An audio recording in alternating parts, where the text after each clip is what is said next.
ద్వారా మన దగ్గరకు వచ్చి మన ఏకాగ్రతను విఘాతం కలిగిస్తున్న ఒక సందర్భంలో వాటి నుండి మనం నియంత్రించుకొని మన మనస్సును మన శరీరం పైన మన మనసు పైన కేంద్రీకరించడం ద్వారా దృష్టిని మరల్చకుండా ఏకాగ్రతను పెంచుకొని మన లక్ష్య సిద్ధి కోసం మనకి మరి అలాంటి టెక్నిక్స్ను ఉపయోగించుకోవాలని ఒక మాట కూడా మనం చెప్పడం జరిగింది. అలాగే పరీక్షల కాలంలో మనం దృఢ శరీరం నందు నిశ్చిత మేధస్సు బాగా చదివినప్పటికీ మన శరీరం ఒకవేళ మనసు ఒకవేళ సహకరించకపోతే దాని ప్రతిఫలం శూన్యం. ఎందుకంటే మనం బాగా చదివినప్పటికీ ఆ పరీక్షా కాలంలో దాన్ని మనం రిప్రొడ్యూస్ చేయకపోతే వీల్లేదని చెప్పి అది గట్టి పెరుగు కావచ్చు, మిగడ ఉన్న పెరుగు కావచ్చు, అతిగా నూనె పదార్థాలు కావచ్చు, తీపి పదార్థాలు కావచ్చు, లేదా మలబద్ధకాన్ని చేసి ఇతర పదార్థాలు కావచ్చు, ఆహారాన్ని జీర్ణం చేసుకొని మాంసాహారాలు కూడా కావచ్చు. మాంసాహారాలే ఇప్పుడు చెప్పిన కదా అది కుళ్ళిపోయి మన బయట ఎట్లయితే వాసన వస్తుందో అట్లా వాసన అది ప్రొడ్యూస్ చేస్తుంది. ఆ వాసనను ఒకవేళ మనము బయట పంపితే పక్కకున్నోళ్ళు కూడా ముక్కులు మూసుకునే ఒక పరిస్థితి మనమే చేస్తాం. బయట వాసన వస్తే మనం మూసుకుంటాం, మనము వదిలితే పక్కోళ్ళు కూడా మూసుకునే ఒక అవసరం వస్తుంది. సో అంత దుర్వాసన మన శరీరத்துకు రాదు. మిగతా రయము తనతోని సార్ వస్తాడు, విడుదలడ్డు వస్తాడు, పేపర్ గుచ్చుకుంటాడు. అతిగా తినకపోయినా ప్రమాదమే. శరీరానికి ఏదైనా అలవాటు చేయాలి. అలవాటు చేయడానికి కొంత కాలం పడుతుంది. కాబట్టి ఆ 20 రోజుల కాలాన్ని మనం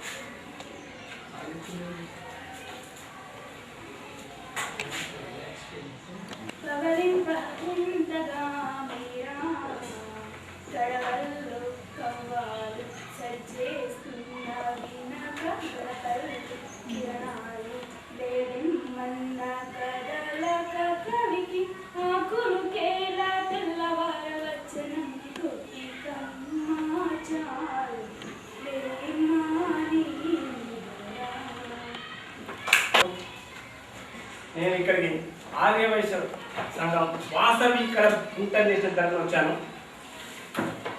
నేను చేస్తుంది వ్యాపారం. మా మిత్రులు మీ హెడ్ మాస్టర్ గారు షఫీ సార్ నాకు చాలా మంచి మిత్రులు. ఎప్పుడు మాట్లాడుకుంటూ ఉంటాము. నాతో చెప్తుంటారు మాకేంది మాట్లాడు ఆనందంగా ఉందని చెప్పేసి మీ గురించి పొగడలు రోజే నేను ఎప్పుడు అడుగుతున్నాను. ఇంకేం సార్ మరి సార్ సంతోషంగా అంటే కాదు. అయితే మా పిల్లలకు చిన్న స్నానం పెట్టాలి, చిన్న టెక్నిక్స్ టెక్నిక్స్ చెప్తే బాగుంటుంది అని చెప్పేసి అన్నారు. అంటే లేదు సార్ ఇది నాకు తెలుసు కదా, ఈ విధంగా టెక్నిక్స్ ఉన్నాయి మీకు చెప్పండి అని చెప్పేసి అంటే లే నాకు వైద్యం తెలుసు, నాకు మెడిసిన్స్ తెలుసు, అంత మాత్రం నేను వైద్యం చేయకూడదు కదా, నువ్వు వచ్చి చెప్తే బాగుంటుందని నాకు ఈ అవకాశాలు ఇచ్చారు. చాలా సంతోషం. ఇక్కడ ఉన్న టీచర్స్కి మా సార్ ఇక్కడ లేని షఫీ సార్ కూడా చాలా హృదయపూర్వక ధన్యవాదాలు. ఇంకొక అయితే నేను ఇక్కడికి వచ్చింది ఆ స్టడీ టెక్నిక్స్, చదువు ఏకాగ్రత, చదువు ఏ విధంగా చదువుకుంటే బాగుంటుంది, మనం ఏ విధంగా రిజల్ట్స్ రాబట్టుకుంటాం, రిజల్ట్ ఏ విధంగా రావాలి అనేది నా ఉద్దేశం. మీరు ఒక్క మార్కు ఇవాళ 40 మార్కులు సాధించిన మీరు 45 మార్కులు వస్తాయి. మొట్టమొదట సంతోషించే వారు ఎవరు? Very good, very nice, that's it. ఇది తర్వాత సంతోషించేవారు వెరీ గుడ్. మీరు ఈ గురువులలో మీ టీచర్స్లలో వాళ్ళ చిరునవ్వును చూడాలి. నా స్టూడెంట్ అని చెప్పుకోవాలంటే మీరు బాగా చదువుకోవాలి, అవునా? అందుకోసమే నేను వచ్చింది. మిమ్మల్ని ఇంకా తీర్చిదిద్దుకోవాలి. ఈ రెడ్డిపల్లి నుంచి ఉన్నత విద్య అభ్యసించి ఉన్నత స్థాయిలో ఉన్న వాళ్ళు అంటే నేను అందరూ చెప్పుకోవాలనే ఉద్దేశం మా ఉద్దేశం. మీ ఎగ్జామ్ పేపర్ చూస్తూ కూడా వస్తుంది. చాలా సంతోషం. ఎందుకంటే మీకు ఇక్కడ కనిపిస్తే సార్లు చదువుకోవాలి బాగున్నా ఎటువైనా ఇంత గంభీరంగా ఉంటారు, లోపల వాళ్ళు ఎంత సంతోషపడతారు అనేది మీకు తెలియదు. అంత సంతోషం నాకు తెలుసు. ఎందుకంటే వాళ్ళతో ఉన్నాను, వాళ్ళతో మసులుతున్నాను కాబట్టి ఆ ఫీలింగ్ అనేది నాకు తెలుసు. మీ సార్లు ఒక ఎవరైనా స్టూడెంట్ ఫస్ట్ మార్క్స్ అని చెప్పేసి అనుకునే విధానం ఉంటుంది అది ఆనందం. కాబట్టి మీకు మీరు చెప్పరు, మీకు బయటపడరు, ఇక్కడ అలా యాటిట్యూడ్ అలాంటిది కాబట్టి మీకు తెలియదు. కాబట్టి మీరు అందరూ చదువుకోవాలి, బాగుపడాలి. ప్రతి ఒక్కరు కూడా ఇక్కడ నుంచి ఉన్నత స్థానంలో ఉండాలన్నదే ప్రతి అందరూ కూడా ఉద్దేశం, అందరూ ఆశిస్తులు ఉంటాయనేది కూడా. అయితే నేను ఇక్కడ చదువు ఏకాగ్రత అనే విషయం ఇక్కడ చెప్పిన ముందుగా ఇక్కడ చదువు అంటే భయపడే వాళ్ళు ఎవరైనా ఉన్నారా చెప్పండి. ఎవరైనా చదువు అంటే మోదరా బావు అనుకునే వాళ్ళు ఎవరైనా ఉన్నారా? ఇది మాత్రం లేదు అని ఎవరైనా ఉన్నారా? ఒకసారి చెప్పండి. పర్లేదు, ఎవరైనా ధైర్యం చెప్పచ్చు. ఇంకా మిమ్మల్ని అందులో నుండి బయటికి తేవడానికి, ఆ భయం ఉంటే భయం ఉండకూడదు అని తేవడానికి మేము వచ్చాము. భయం ఉన్న వాళ్ళు ఎవరు ఉన్నారా చెప్పవచ్చు. లేదా ఆ భయం లేకుండా కూడా నాకు సంతోషం, ఇంకా నాకు పని తక్కువ బీ హ్యాపీ. బట్ ఇప్పుడు ముందుగా నువ్వు ఇంకా చాలా మంది ఇంకా అనిపిస్తుంది. ఇంకా వాళ్ళు ఉన్నారా? చెప్పు ఎవరు అనుకోలేదు మా చెప్పు సంతోషం చెప్పాలి. ఫస్ట్ వీడియో వాళ్ళ తల్లి అయితే ఒక ఆయన వచ్చి కాపాడాడు. అతను ఎవరో చూపించారు. అయితే ఒక ఆయన ఒక ఆమె పెంచుకుంటాడు. అడిగిన వాళ్ళు పెరుగుతున్నప్పుడు ఆమె పెంచుకుంటుంది. ఆయన పెద్ద అయితే కొండలెక్కడు. ఇంకా వాడు భయపడాడు. ఎక్కిన ఉంటాడు. లాస్ట్ చివరికి సాధిస్తాడు. అది కొండలెక్కడు, సాధిస్తాడు. లాస్ట్ మధ్యలో రాజ్యం కోసం మొత్తం వస్తుంది ఇదేనా? అంతే కదా. లీనమైపోయినప్పుడు మీరు అది మనం అనుకోవచ్చు కదా. అయితే మీరు ఫస్ట్ స్కూల్కు రాగానే ఏం చేస్తున్నారు ఒకసారి అంటే స్కూల్కు ఒక హాఫ్ అన్ అవర్ ముందు లేకపోతే పావుగంట ముందు 10 నిమిషాల ముందు వచ్చే వాళ్ళు అందరూ ఉంటారు కదా. అంటే కరెక్ట్ బెల్ కొట్టి టైంకి వచ్చి స్కూల్ క్లాస్లో కూర్చోరు కదా. కొద్దిగా ముందు వచ్చారు కాబట్టి ఏం చేస్తారు మీరు?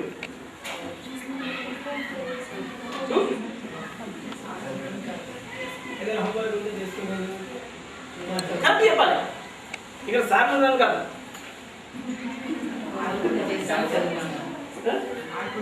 హోంవర్క్ ఇక్కడ చేస్తారు, ఇక్కడ ఆడుకుంటా అంటే వెరీ గుడ్. ఆటలలో కూడా ఉండాలి, పాటలలో ఉండాలి, చదువులో ఉండాలి, వెరీ గుడ్. స్టూడెంట్ అంటే అదే విధంగా ఉండాలి. ఇంకా ఎందుకంటే నేను అనుకున్నాను రిజల్ట్ మీ దగ్గర నుంచి రావట్లేదు. ఎందుకంటే మీరు సార్లు ఉన్నారు. నేను సినిమా చూసి ఎలాగో మాట్లాడుతున్నాడు. అదే సబ్జెక్ట్ మీద కాన్సన్ట్రేట్ చేస్తే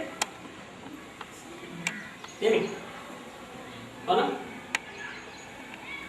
అదేవిధంగా ఈ సినిమా వదిలిపెట్టి ఇక్కడ వచ్చి వేస్ట్ చేయకుండా మీరు సబ్జెక్టు గురించి మాట్లాడారు. నాకు తెలిసి ఎవరైనా చదువుకునే వాళ్ళను దాదా మనం నర్సపూర్లో వేస్తాం, దాదా అక్కడ వేస్తాం, ఇక్కడ సినిమా చూసేస్తాం అని చెప్పేసి ఎవరైతే ఖరాబ్ చేస్తారో ఆ వ్యక్తిని, ఆ స్టూడెంట్ నాకు చండాలమైన వ్యక్తికి కనిపిస్తాడు. అతి నీచంగా కనిపిస్తాడు. ఇక్కడ చదువుకునే వాళ్ళని ఖరాబ్ చేసి అన్నీ తీసుకుపోవడం కరెక్ట్ కాదు. ఎవరైనా ఉంటే అలాంటి వారు ఉంటే కూడా మీరు అవాయిడ్ చేసుకోవాలి. అవునా? అదేవిధంగా మీరు స్కూల్కు రాగానే టీచర్ వెరీ గుడ్. ఇంకా అనుకుంటున్నాను టీచర్ అందరు టీచర్స్ కాన్సెప్షన్ బాగుంది. Very good. ఇంకా చెప్పమ్మా నువ్వేమా వెరీ గుడ్. ఇంకా ఎలా పోలీస్ ఆఫీసర్ లేడీస్ అంటే బాగుంది. ఇంకా గర్ల్స్ సారీ. అయితే ఇప్పుడు నువ్వు కలెక్టర్ అయిన తర్వాత నేను నీకు ఇమాజినేషన్ చూపిస్తాను. నువ్వు కలెక్టర్ అయినట్టయితే మంచిగా చదువుకొని ఉంటాడు. నీ కారు అనుకుని వస్తుంది.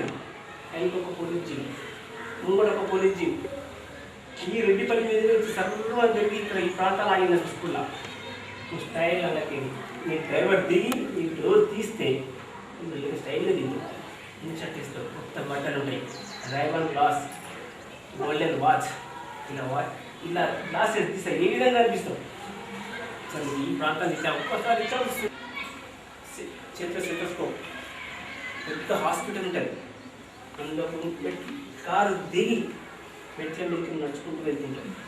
ఇక్కడ వాచ్ ఎవరు తీస్తాడు, వెళ్తుంటావా?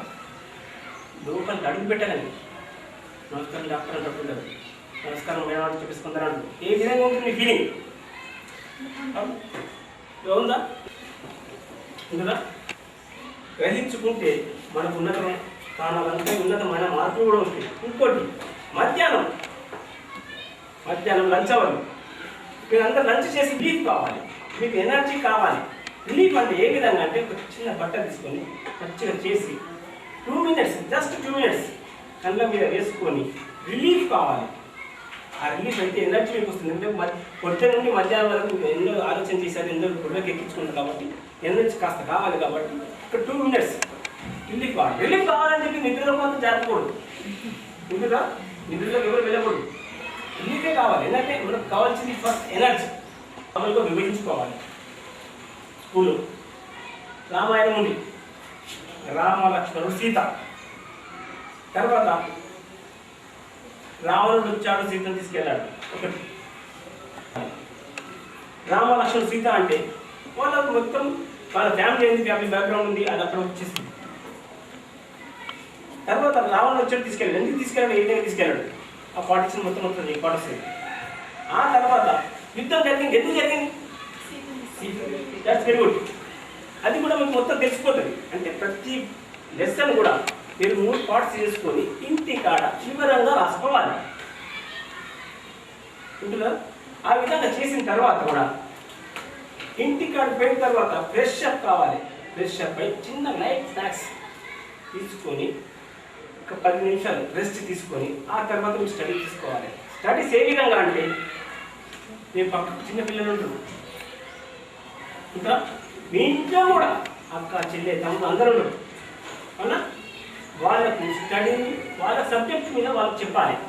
వాళ్ళకి చెప్తూ కూడా ఆ స్టడీ మనం తీసుకోవాలి, ఆ సబ్జెక్టు మనం తీసుకోవాలి. ఆ సబ్జెక్టు మనం తీసుకుంటూ కూడా మన సబ్జెక్టు మనం చూసుకోవాలి. అప్పుడు దాని అవగాహన వస్తుంది. ప్రతి సబ్జెక్టు మీద అవగాహన వస్తుంది. ఇష్టాలకు కూడా ఇష్టం అనేది పెరుగుతుంది. ఇంకా ఇది చదువు అనేది ఇష్టంగా చేయాలి, కష్టంగా అవసరం లేదు. ఇష్టంగా ఉంటుంది కదా, లడ్డూలాగా మార్చుకొని చెప్పేసుకుని పోవచ్చు. అంతే ఈజీ, ఎంత కష్టమైన పని కాదు ఇక్కడ. ఉంటుందా? అయితే ఇలా చేస్తే మీకు ఉదయం 5 గంటలు లేచి చదువుకుంటారా? మార్నింగ్ 5 గంటలు లేచి చదువుకుంటారా? అవునా? చదువుకునేటప్పుడు స్నానం చేసి చదువుకోవాలి. Very good. ఉల్లాసంగా ఉత్సాహంగా తయారవు. మళ్ళీ మీరు ఎప్పుడు కానీ స్నానం చేయకుండా చదువు మీద కూర్చున్నట్టయితే ఏ దేవుడికి నచ్చదు. సరస్వతికి నచ్చదు, గాయత్రికి నచ్చదు, ఎవరికి నచ్చదు. ఆ విధంగా కూడా బాగుంటుంది. ఉదయాన్నే లేచి చదువుకున్నట్టయితే చదువు కూడా స్నానం చేసి చదువుకుంటే. అయితే ఆ చదువుకునేటప్పుడు కొన్ని అట్మాస్ఫియర్స్ చేంజ్ చేసుకోవాలి. పొద్దున కానీ సాయంత్రం కానీ చదువుకున్నప్పుడు అన్ని లైట్లు పనిచేయాలి. అన్ని లైట్లు పనిచేసి మీ ఎక్కడ బుక్ ఉందో అక్కడనే స్టడీ ల్యాంప్ ఏర్పాటు చేసుకోవాలి. స్టడీ ల్యాంప్ అంటే ఆ బుక్ పైన పడే విధంగా ఉంటుంది ఆ స్టడీ ల్యాంప్. ఎందుకంటే దానికి అక్కడే మీ లైట్స్ అన్నీ ఉన్నాయి. మీరు ఈ విధంగా చదువుతుంటే అక్కడ బలి ఉంది, కిటికిచాను వచ్చినప్పుడు ఉంది. బలి పోతుంది, పురుగు పోతుంది, బలి పోతుంది, పురుగు పోతుంది. దొరికింది కట్టండి అయిపోయినా కాన్సన్ట్రేషన్ ఇక్కడికి వస్తే రాదు. బల్లి ఎంత మంచిగా పట్టుకుని పురుగుని చెప్పి కట్టుకుని అనుకుంది అని చెప్తాను. ఆ కాన్సన్ట్రేషన్ వాళ్ళ చిన్న పోతుంది. మహేష్ బాబు ఏం చేశాడు? బల్లి దొరికిందంటే మహేష్ బాబు దొరికిండు, బల్లి దొరికిందంటే మా ప్రభావం దొరికిండు అంటే ఎంత ఎంత ఎంత వ్యర్థం అయిపోయింది మీకు టైం అక్కడ ఒక్క బల్లి వల్ల. అంటే అవన్నీ పనిచేసినప్పుడు బల్లి కనబడి ఏ వాళ్ళు దొంగంటే ఉన్నారు, బుక్ మొత్తం కనిపిస్తుంది. అలా ఆ విధంగా కాన్సన్ట్రేట్ చేయాలి. మళ్ళీ ఈ చదువుకునేటప్పుడు కూడా 1 గంట సేపు 5 గంటల నుంచి 6 గంటల చదువుకున్నారు. 6 గంటల తర్వాత ఇంట్లో పేరెంట్స్ ప్లేస్ ఒక చిన్న దేవుని పటం పెట్టుకోవాలి. దేవుని పటం పెట్టుకొని చిన్న 2 అగరబత్తులు పెట్టుకోవాలి.